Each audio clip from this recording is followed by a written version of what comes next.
فوری طور پر جو اقدامات کیے گئے بڑے اچھے طریقے سے نمٹ لیا گیا، اپنی مانسون کا آغاز ہو گیا ہے اور وہی اسی قسم کے حالات بننے جا رہے ہیں، تو کیا لگ رہا ہے آپ کو؟ نہیں، ایک تو آپ کو کریڈٹ جاتا ہے کہ اسی پروگرام میں ہم نے کئی مرتبہ کلائمیٹ چینج اور موسمیاتی تبدیلی پہ بہت سیر حاصل گفتگو کی. آج بھی آپ کے پینل میں بہت ہی فاضل انالسٹ اور تجزیہ کار اور ماہرین موجود ہیں.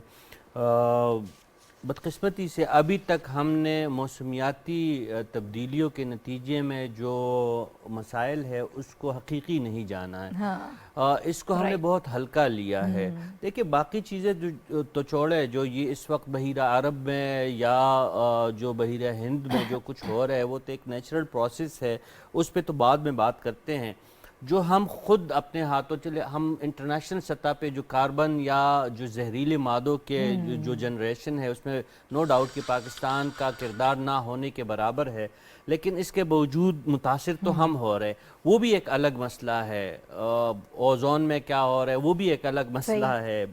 جنگلات کٹ رہے ہیں وہ بھی ایک الگ مسئلہ ہے. گلیشیئر پٹ رہے ہیں، سائیکلون آ رہے ہیں، سمندر کی سطح بلند ہو رہی ہے.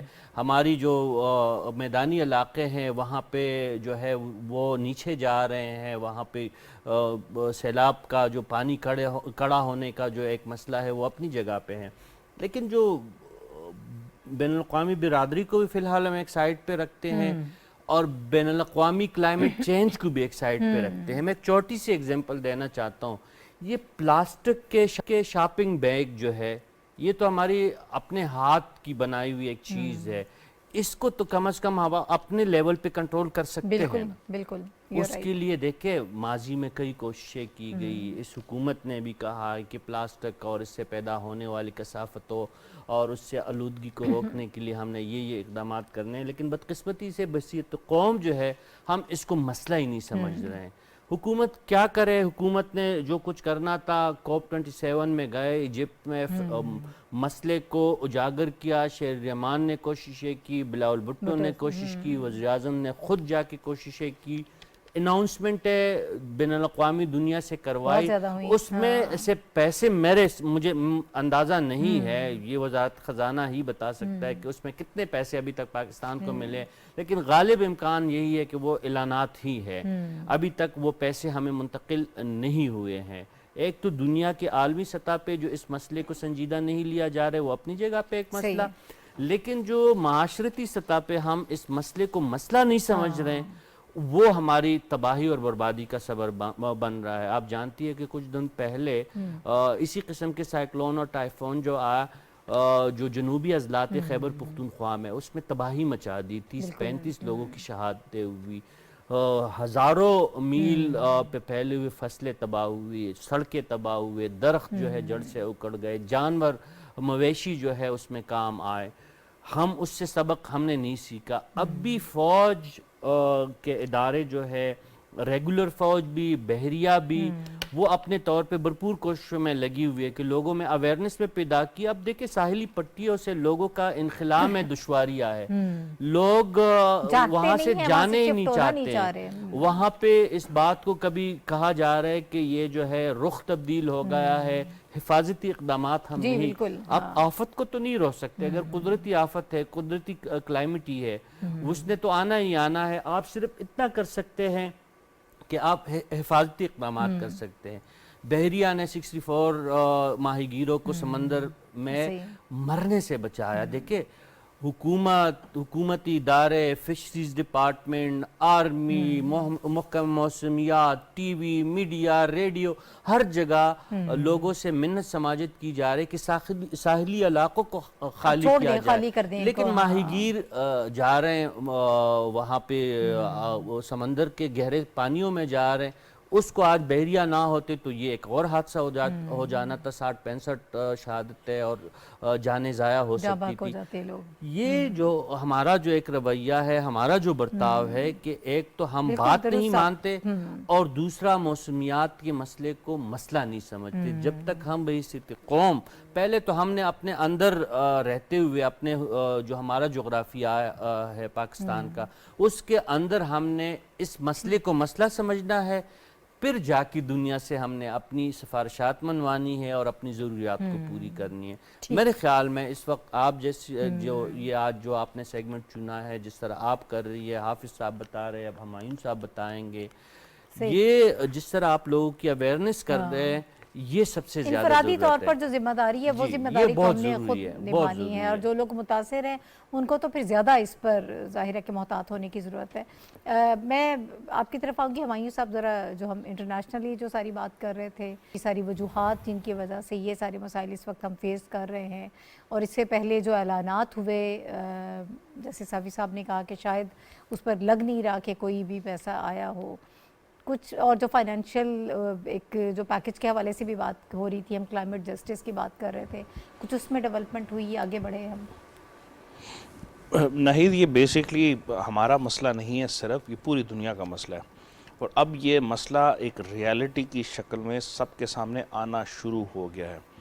دنیا کے اندر 2 بڑے مستند ادارے ہیں جو اس کے اوپر پچھلے 15-20 سال سے ایک ریسرچ کر رہے ہیں. جرمن واچ، جس کا میں اکثر آپ کے پروگرام میں ذکر کرتا ہوں، اور نوٹر ڈیم یونیورسٹی جو UK کے اندر ہے، ان کا ایک گلوبل اڈیپٹیشن انیشیٹو ہے. اس کے اندر جو کہ 45 سے زیادہ کچھ انڈیکیٹرز ہیں جو ولنریبلٹیز کو مختلف ممالک اور پرٹیکولرلی گلوبل ساؤتھ کی وہ دیکھتے ہیں. 180 ممالک ایک انیشیٹو کا حصہ ہیں اور 190 کے قریب دوسرے میں ہیں. اس میں بتایا جاتا ہے کہ پاکستان دنیا کے ان 10 ایسے ممالک میں ہیں جہاں پہ پچھلے 20 سالوں میں اتنے بڑے جو ہے کلائمیٹ سے ریلیٹڈ جو ہے کیٹاسٹروفیز اور اس کے جو افیکٹ ہیں، جس میں زلزلے بھی آ رہے ہیں، جس میں ہیٹ ویوز آ رہی ہیں، جس میں سائیکلونز آ رہے ہیں، جس میں اور بہت ساری ایسی چیزیں ہیں. یہ ابھی جو جس کا آپ آج ہم ذکر کر رہے ہیں، سائیکلون کا، بیپرجوائے کا، یہ شاید اگلے 1 آدھ دن میں گجرات کی اسٹیٹ کو ہٹ کرے، لیکن اس کے جو ایسوسیٹڈ ایفیکٹس ہیں وہ ہمارے سندھ کے اور بلوچستان کی جگہوں پہ جو ہیں وہ آنا شروع ہو جائیں گے. بارشیں ہوں گی، تیز ہوائیں آئیں گی. اس چیز سے قطع نظر اس کو آپ اب ایسوسیٹ کریں، کلائمیٹ چینج ایک ریالٹی ہے. اب آپ پاکستان کی آبادی کو صرف دیکھ لیں، 230 سے لے کے 240 ملین کے مختلف ایسٹیمیٹ ہیں. ہم پچھلے 15-20 سالوں میں ہم نے کتنا کیا؟ کوئی بھی ملک ہو تو وہ پلاننگ میں، ابھی رشید صاحب نے ذکر کیا پلاسٹک کا، اس کے علاوہ آپ کی بہت ساری آبادی جو ساحلی پٹی پہ ہے وہ یہ ماننے سے ہی قاصر ہے کہ یہاں پہ یہ معاملات ہو سکتے ہیں. ہم نئی جہتیں نکال لیتے ہیں، اس میں ہم اپنی مذہب کا بھی استعمال کر لیتے ہیں، لیکن جس نے آپ کو بڑی عقل دی ہے، سب سے بڑی جو ہے جو آپ کو تحفہ دیا گیا خدا کی طرف سے، وہ اشرف المخلوقات ہونے کی وجہ سے آپ کے پاس ڈیسیژن میکنگ پاور ہے. ان چیزوں سے قطع نظر اب ہم کرتے ہیں گلوبل انیشیٹو جو ابھی آپ نے ذکر کیا تھا، G77 پلس چائنا کا. ہم نے COP27 میں پاکستان نے پہلی دفعہ ایک ایسا میکنزم کیا جو کہ ہم نے اس کے ایجنڈے پر ڈال دیا، اور اس کے ایجنڈے کے بعد ہم نے اس کو ایکسیپٹ کر لیا، جس میں ہمیں لاسز اینڈ ڈیمیجز فنڈ ہے. اور اس کی ریزن یہ ہے کہ گلوبل نارتھ جو ہے، جو کہ ترقی یافتہ ممالک کے اندر تھے، انہوں نے بڑی ترقی کی، انڈسٹریلائزیشن کی، میسو CO2 امیشنز نکالے. پاکستان اس وقت بھی دنیا کے ان ممالک میں، اور سردار صاحب شاید اس کو کریبوریٹ کریں، جس میں ہماری جو انرجی کا مکس ہے اسٹل ویری کلین. ہم 0.1%، لیس دین 0.1% کاربن امیشن کرتے ہیں دنیا میں، لیکن ہمیں افیکٹ کیا ہے دنیا کے ان 10 ممالک میں جس میں سب سے زیادہ ہے. لیکن اس پہ بھی ہم باہر میں نہیں چھوڑتے. ہمیں جب ہم پچھلی دفعہ ہماری یہ حکومت گئی شرم الشیخ کے بعد، وہ ہوئی ایک فرینڈز آف پاکستان کی ہوئی، تو ہمیں تقریباً 10 سے 14 بلین ڈالر کی انویسٹمنٹ آنی تھی. ہمیں ان فلڈز نے جو پچھلے سال آئے 30 سے 32 بلین ڈالر کا نقصان ہوا. بالکل یہ اتنا بڑا نقصان ہے کہ آپ کی سوچ ہے کہ ہم 1.16 بلین ڈالر IMF سے منتیں کر رہے ہیں اتنے عرصے سے، اور وہ ہمیں نہیں دے رہے. ہمیں نقصان گلوبل نارتھ کی وجہ سے کتنا ہوا؟ 30 بلین ڈالر کا. تو ان ساری چیزوں کو دیکھتے ہوئے، اور یہ دیکھیں اور زیادہ سنجیدہ یہ صورتحال یوں بھی اختیار کر جاتا ہے کہ اب پھر دوبارہ پری مانسون کا آغاز آ گیا، بالکل آ گیا. اور اگست میں لاسٹ ٹائم ہم نے یہ آبزرو کیا تھا، اور خدا نخواستہ اگر اسی قسم کا ان یوزول بیہیویئر رہا، یہی ویدر پیٹرن دیکھنے کو رہا، تو پھر نقصان جو ہے وہ نہیں. ابھی ایک بڑی انٹرسٹنگ رپورٹ UN کی آئی ہے کہ اب اگلے جو 4 سے 5 سال ہوں گے یہ دنیا کے ہاٹسٹ ایئر کے اندر کنسیڈر کریں گے. تو آپ کی فصلوں کے اندر فرق پڑے گا، اس کی پروڈکٹیوٹی پہ پڑے گا، اور پھر جس مونسون کا آپ ذکر کریں اور جس بڑھتی ہوئی آبادی کا. تو میرا خیال ہے کہ یہ ایگزسٹینشل تھریٹ ہے نہ صرف پاکستان کے لیے بلکہ ساری جو گلوبل ساؤتھ ہے. اچھا، مختصر میں اب ذرا تھوڑا سا سردار صاحب کی طرف جانا چاہتی ہوں. ایک تو سر جو ساری وجوہات ہیں اور پاکستان کا پلان آف ایکشن ہے، اس پر ہم بات کر رہے ہیں. ذرا مجھے تھوڑا سا یہ بتائیے گا، پری مانسون کا باقاعدہ شاید آغاز ہو چکا ہے اور اس مرتبہ ہم کیا ایکسپیکٹیشنز ہیں، آپ کیا فورکاسٹ کرتے ہیں، کتنی بارشیں متوقع ہیں؟ مئی میں تو 127% زائد ہوئی ہیں، اب آگے کیا دیکھتے ہیں آپ؟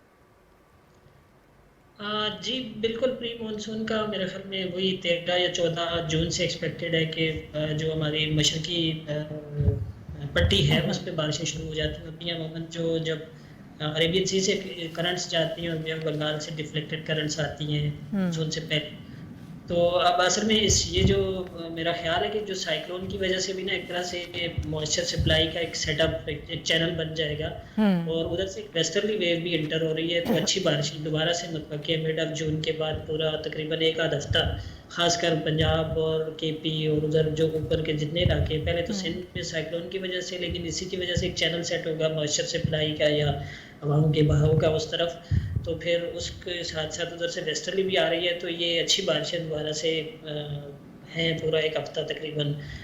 مانسون کا جہاں تک تعلق ہے، اس میں اس دفعہ مانسون کی بارشیں پورے ساؤتھ ایشیا میں معمول سے کم ہیں. جو انیشیل اسیسمنٹس آئی ہیں، ایک ریجنل ہمارا فورم ہے سفیسک of South Asian climate outlook forum, اس میں ہم بھی شریک ہوتے رہے ہیں، اتفاق سے میں ہی شریک رہا ہوں اس کی میٹنگ میں. تو اس کی بھی آؤٹ لک ہے، پھر ہماری اپنی بھی ابھی 3 جولائی سے سپٹمبر تک کی فورکاسٹ آئی ہے، کیونکہ ہماری مانسون بارشوں کے جو ٹیلی کنیکشن ہیں نا، وہ پیسیفک اوشن اور انڈین اوشن کے ٹیمپریچرز کے ساتھ ہوتا ہے، تو وہ ٹیمپریچرز اس دفعہ موافق نہیں ہے کہ زیادہ بارشیں ہوں. تو ٹیمپریچرز زیادہ ہوں گے اس مرتبہ، ٹیمپریچر بڑھے گا؟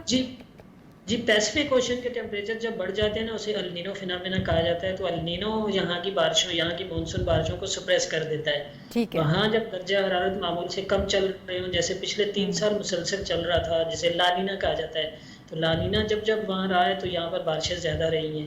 تو اس کے ان ٹیلی کنیکشن جو ہیں، اس کے انڈیکیٹرز کے مطابق اس دفعہ مانسون کی بارشیں کم ہیں. لیکن پاکستان آپ کو پتہ ہے کہ اس کی جو ٹوپوگرافی ہے، اس کا ہمارا گریڈینٹ اس طرح سے ہے، نارتھ سے ساؤتھ تک بہت ویریشن ہے.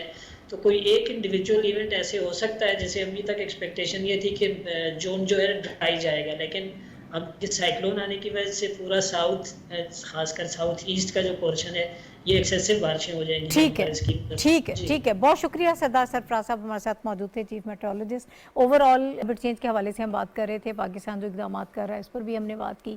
ویدر پیٹرن چینج ہو رہا ہے اور ہر مرتبہ ان یوزول قسم کی یہ چیزیں جو ہیں وہ آبزرو کرتے ہیں. اس کے لیے یقیناً بہت زیادہ اقدامات کرنے کی ضرورت ہے اور اس پر بار بار بات کرنے کی بھی ضرورت ہے. یقیناً ہم اس ٹاپک پر بار بار بات کریں کہ ابھی تھوڑا سا آگے بڑھتے ہیں اور ملک میں اس وقت جو معیشت کے اور سیاسی حالات ہیں، اس میں کیسے استحکام آ سکتا ہے، اس کے حوالے سے ہم اس وقت گفتگو کریں گے. اور معیشت کے حوالے سے، بجٹ کے حوالے سے ساری چیزیں ہم آپ کو اپڈیٹ کرتے رہے ہیں. کل بھی ہم نے بات کی تھی کہ روس سے جو پہلا جہاز آیا ہے وہ ایک بڑا پاکستان کے لیے ایک اچھی خبر ہے. اور کل جو نیشنل ڈے تھا روشیا کا، اس میں بھی جو ان کے وزیر خارجہ ہیں ان کی طرف سے ایک بڑا پازیٹیو سٹیٹمنٹ پاکستان کے لیے آیا تھا. اور آج کے دن دونوں وزرائے خارجہ جو ہیں ان کے درمیان ان پیغامات کا، جو خیر سگالی کے پیغامات ہیں ان کا پیغامات کا باقاعدہ تبادلہ بھی ہوا ہے. اور پاکستان اور ایشیا کے درمیان ہم یہ سمجھتے ہیں کہ اب جو بائیلیٹرل ٹریڈ ہم دیکھ رہے ہیں، اس سے ایک نئے دور کا آغاز ہوگا، ایک نئے دور کا باب جو ہے وہ ایڈ ہوگا. بہرحال خبر یہ ہے کہ 1 لاکھ ٹن تیل جو ہے وہ آ چکا ہے اور مزید 50,000 ٹن جو تیل ہے وہ اسی مہینے، اسی ہفتے بلکہ ایکسپیکٹڈ ہے کہ آ جائے گا.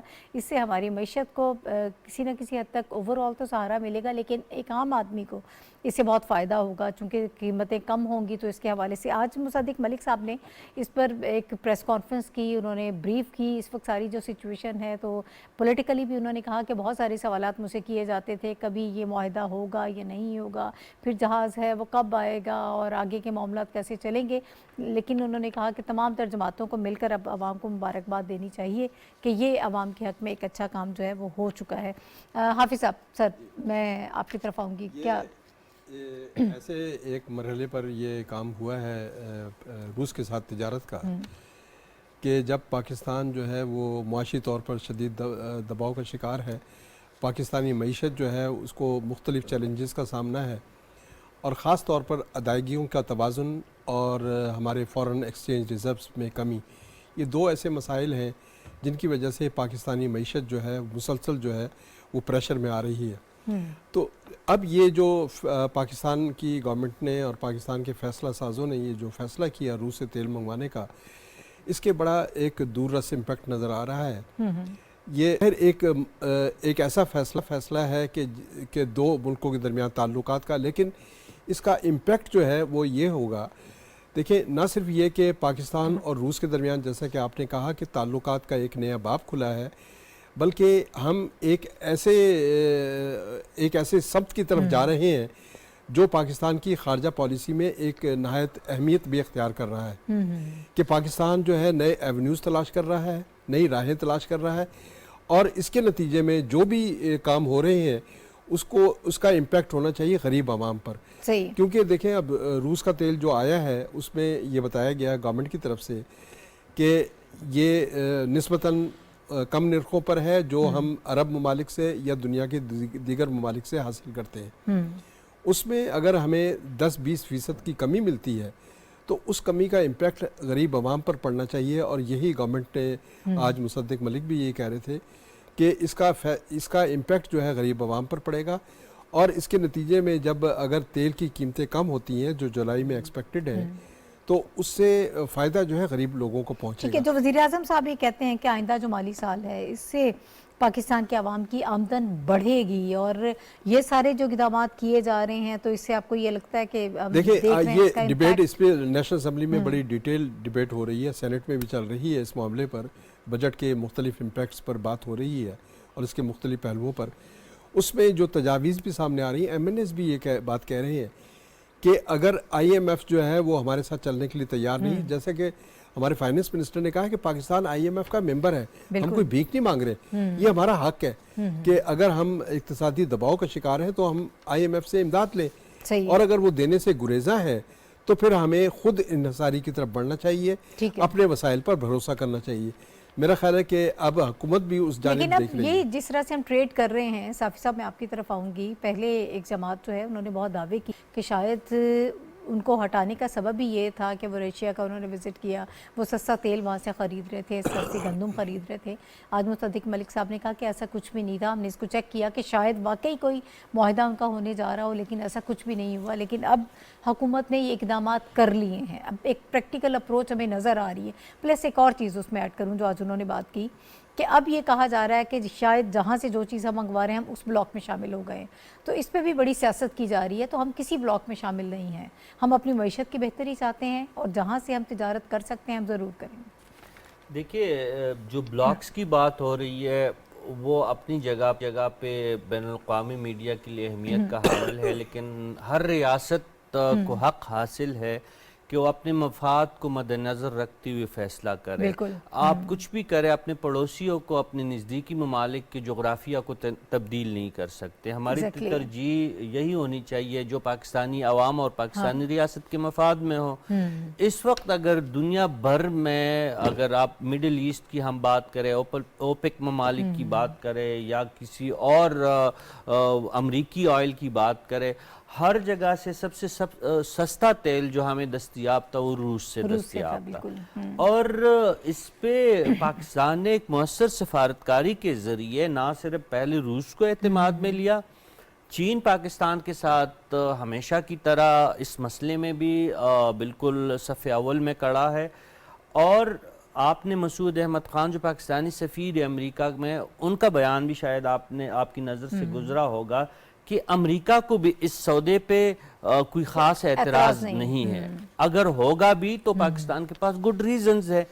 یہ بات تو میرے خیال میں طے ہونی چاہیے کہ ریاستیں جو ہے وہ کسی کے کہنے پہ اپنی ریاستی پالیسیوں کو اور اپنے مفادات کو تبدیل نہیں کرتے، بلکہ اپنے مفاد اور اپنی سہولت کو مد نظر رکھتے ہوئے دنیا کے ساتھ تجارتی اور سفارتی تعلقات کو کرتی ہے۔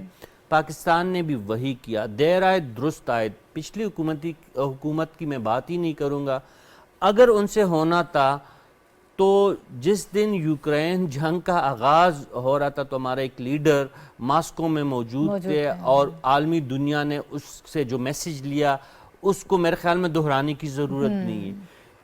شہباز شریف صاحب کی قیادت میں حکومت نے چپ کر کے، ہمیں پتہ بھی نہیں تھا کہ آج کارگو پہنچے گا، کل پہنچے گا، لیکن اب اس جو 2 دن پہلے کارگو لنگر انداز کراچی کے بندرگاہ پہ ہوا ہے، اس سے جو خام تیل ہے اس کی سپلائی جو ہے وہ ریفائنریز کو شروع ہو چکی ہے، اور دوسرا جہاز جو ہے عمان سے آنے والا ہے۔ تو یہ عملی چیزیں تھی، وہ سیاسی بیانات تھے کہ ہم تیل خرید رہے تھے تو اس لیے ہماری حکومت ختم کی گئی، ہم گندم روسی خرید رہے تھے تو اس لیے ہماری حکومت کی۔ ارے بھائی، اگر تیل اور گندم کی خریداری پہ آپ کی حکومت امریکہ نے ختم کر دینی تھی تو ترکی کی کیوں نہ ختم کی؟ ایران جو ان کا بہت پرانا دشمن ہے، ایران کے ساتھ ان کے تعلقات مزید کیوں نہ خراب ہوئے؟ چین جو علی اعلان جو ہے خریداری کر رہا ہے اور تجارتی تعلقات روس کے ساتھ ان کے قائم ہے، چین کے خلاف اسٹیٹ ڈپارٹمنٹ کا بیان کیوں نہیں آیا؟ انڈیا جو اسٹریٹجک پارٹنر ہیں امریکہ کا اور بہت ہی قریبی ساتھی ہے، انڈیا بھی وہاں سے روس سے خریداری کر رہا ہے، تو ان کو تو کچھ مودی بھی وہاں پہ موجود ہے، آپ ایرانی قیادت بھی موجود ہے، طیب اردگان بھی دوبارہ صدر منتخب ہو چکا ہے، ان کو کچھ نہیں کہا اور آپ کی چھٹی کرا دی۔ اچھا چلے مان لیتے آپ کا یہ فلسفہ کہ روس کے ساتھ تجارتی تعلقات کی بنا پہ آپ کو حکومت سے امریکہ نے چلتا کیا، تو بھائی یہ شہباز شریف صاحب کیوں حکومت کر رہے ہیں اس وقت؟ پھر ان کی حکومت کو امریکہ کیوں کچھ نہیں کہہ رہا؟ انہوں نے تو باقاعدہ معاہدہ کر لیا، تیل منگوا لیا، گیس کا بھی سارے کام آگے چل رہے ہیں۔ آپ نے تو صرف معاہدے یا ایک بات چیت چلائی تھی، اس کے نتیجے میں ہم مان لیتے کہ چلے آپ کو امریکہ نے جو ہے اقتدار سے ہٹایا۔ موجودہ حکومت کے ساتھ پھر امریکہ کا دوستانہ رویہ کیوں ہے؟ یہ تمام باتیں تھی، صرف جو ان کا ایک بیانیہ کے بعد دوسرے بیانیہ کے بعد تیسرے بیانیہ کے بعد چوتھا، وہ سارے باتیں تھی اس حکومت نے کر کے دکھایا ہے۔ حافظ صاحب جس طرح فرما رہے تھے کہ اگر عوام کو 2-4 پیسوں کی ریلیف کا کوئی بندوبست ہو سکتا ہے تو پاکستان کو ضرور کرنا چاہیے۔ سب سے اہم بات یہی ہے۔ دوسری بات، آپ کے پاس ڈالر کی کمی ہے، ایک تو آپ نے بارٹر ٹریڈ ان ممالک کے ساتھ شروع کر دیا، علی العنان شروع کیا، روس، ایران، افغانستان کے ساتھ ڈالر کو آپ نے بائی پاس کیا، اور یہ معاہدہ بھی جو ہے یہ ڈالر میں نہیں ہوا ہے، یہ چینی بینک کے ذریعے پاکستان نے کیا بہت ساری چیزیں۔ اب ریاست پاکستان اور روسی ریاست جو ہے وہ صیغہ راز میں رکھ رہے ہیں، وہ جس طرح تجارت کا کچھ اصول ہوتے ہیں اس کے مطابق ایک خاص وقت پہ اس کو اشکارا کیا جائے گا۔ اور جو آئل ریفائنری کے حوالے سے، کیپیسٹی کے حوالے سے اعتراضات کیے جا رہے تھے، وہ بھی اب لگنے جا رہی ہے، اس پہ بھی کام وہ تو ریفائن ہو رہے ہیں نا، جو کروڈ آئل آپ کا ہے اس کا تو پروسیس ہی شروع ہو چکا ہے۔ سب سے امپورٹنٹ جو بات ہے ہمایوں صاحب، عام آدمی سے کیا فائدہ ہوگا، کیا اس کا امپیکٹ ہوگا؟ دیکھیں، اس کی ایک سب سے جو امپورٹنٹ آج کے دور کے اور آج کے بجٹ کی جس پہ ہم گفتگو کر رہے ہیں، ایک بہت بڑی سمبولک ویلیو ہے۔ پہلی وہ یہ ہے کہ پاکستان نے یہ 1 لاکھ میٹرک ٹن جو 2 شپس کے دوران آئے گا، کیونکہ ہم نے پچھلے چند سالوں میں اپنی کیپیسٹی جو ہے وہ کراچی بندرگاہ کی اتنی ایکسپینڈ نہیں کی جو کہ ہمیں کرنی چاہیے تھی۔ میں پریویس گورنمنٹس کی جو ہے اس کی جو ہے نالائکی کا ذکر کروں گا، اور میں اکثر کرتا ہوں یہ نالائکی ہے، یہ باقی چیزیں تو وہ جو ہے اینٹی کرپشن کے ادارے جو ہے وہ کریں گے، یہ نالائکی ہے کہ ویژن نہیں ہے، اس کو چھوڑ دیں۔ اب اس وقت جو ہے یہ ایک تازہ ہوا کا جھونکا آپ کو آیا ہے۔ ابھی سمبولکلی میں بات کر رہا ہوں کہ اس وقت دنیا میں جو سپلائی چین ڈسرپشن ہوئی، انفلیشن کے معاملات ہیں، تو اس میں آپ کو ابھی تک کی جو ہماری اطلاعات ہیں کہ یہ ایک ٹیسٹ کیس کے طور پہ یہ منگوایا گیا، اور اس کے بعد جب ریفائنریز میں یہ نکل کے آئے گا تو، اور اس کے بعد ہمارا جو لانگ ٹرم منصوبہ ہے وہ یہ ہے کہ ہم 20 سے 25% اپنی ضروریات کا جو تیل اور گیس جو ہے وہ ہم روس سے خریدیں گے۔ اس نے آئندہ آنے والے دنوں میں، مہینوں میں، ہفتوں میں ایک بہت بڑا سگنیفیکنٹ امپیکٹ ڈالنا ہے، جس کا بھی ہم ذکر کر رہے ہیں کہ پرائسز کم ہوں گی۔ انٹرنیشنلی پرائسز ابھی بھی اوپر ہیں، لیکن اگر ہم اس چیز پہ کامیاب ہو جاتے ہیں، جو کہ ایک لانگ ٹرم منصوبہ مصدق ملک صاحب نے کیا، اسحاق ڈار صاحب نے، فارن منسٹر نے، گورنمنٹ نے، تو یہ it's a very huge success for Pakistan. پھر جو ابھی رشید صاحب نے ذکر کیا، اور شاید ہم اس کے اوپر بہت زیادہ ڈیولج نہیں کر سکتے، جو یہ ڈی ڈالرائزیشن ہو رہی ہے دنیا کے اندر، اس کا بھی ہمیں ایک بہت بڑا امپیکٹ پڑے گا، کیونکہ ہمارا جو ہے تجارت کا جو حجم ہے اور اس میں جو خسارہ ہے وہ ڈالر کی وجہ سے۔ دیکھیں یہ جو ایک سودا ڈالر کے بغیر ہوا، ایکسپورٹ بل سب سے بڑا ہم پیٹرولیم کی مد میں ادا کرتے، آج 7 روپے ڈالر اوپن مارکیٹ میں اس کی قیمت کم ہوئی ہے ایک سودے کے نتیجے تو میں. میری ذاتی رائے میں انشاءاللہ آئندہ آنے والے آپ ہفتوں میں یا مہینوں میں دیکھیں گے کہ بہت بڑی بہتری آئے گی. یہ پہلا سٹیپ ہے جو ہم نے لے لیا. اب آئندہ آنے والے دنوں میں نہ صرف یہاں سے، قطر سے، سعودی عربیہ سے، چائنا کے ساتھ آپ کے جو فرینڈلی کنٹریز ہیں، ایک بڑا کمپریہنسو پلان تیار ہو چکا ہے. تو عام عوام کو جو آپ کا سوال تھا وہ ریلیف ملے گا. وہ آپ جولائی اگست انشاءاللہ وہ اس سپٹمبر میں، کے اندر آپ دیکھیں گے کہ بہت سگنیفیکنٹ ریڈکشن ہوگی انفلیشن کے اندر بھی، ویلیو چین ایڈیشن جو ہماری ڈسرپٹ ہوئی تھی اس کے اندر بھی، اور یہ جو ڈی ڈالرائزیشن کا کانسیپٹ دنیا میں چل رہا ہے اس کے اندر بھی پاکستانی عوام کو فائدہ ملے گا. ٹھیک ہے، بہت شکریہ. حافظ طاہر خلیل صاحب، رشید صافی صاحب اور ہمایوں خان صاحب میرے ساتھ موجود تھے. ناظرین، اور پروگرام کے اس حصے میں ہم یہ بات کر رہے تھے کہ اس وقت پاکستان کی معیشت کو سہارا دینے کے لیے گورنمنٹ جو اقدامات کر رہی ہے، جو اسٹیپس لے رہی ہے، یقیناً آنے والے دنوں میں ہم اس بہت پازیٹیوٹی سینس میں دیکھیں گے کہ عام آدمی کی زندگی جو ہے وہ اس سے بہتر ہوگی اور اس کو اس سے فائدہ ہوگا. اگر پیٹرول کی قیمتیں کم ہوتی ہیں، گیس آپ کو سستی ملتی ہے، تو پھر یقیناً باقی بھی ساری چیزیں چونکہ اس سے انٹر لنکڈ ہوتی ہیں، تو پھر خاصا فائدہ ہم اسے دیکھ سکتے ہیں آنے والے دنوں میں. آج کا پروگرام کا وقت ختم ہو گیا. نائی چودھری کو اجازت دیجیے، کل دوبارہ ملاقات ہوگی. اللہ حافظ.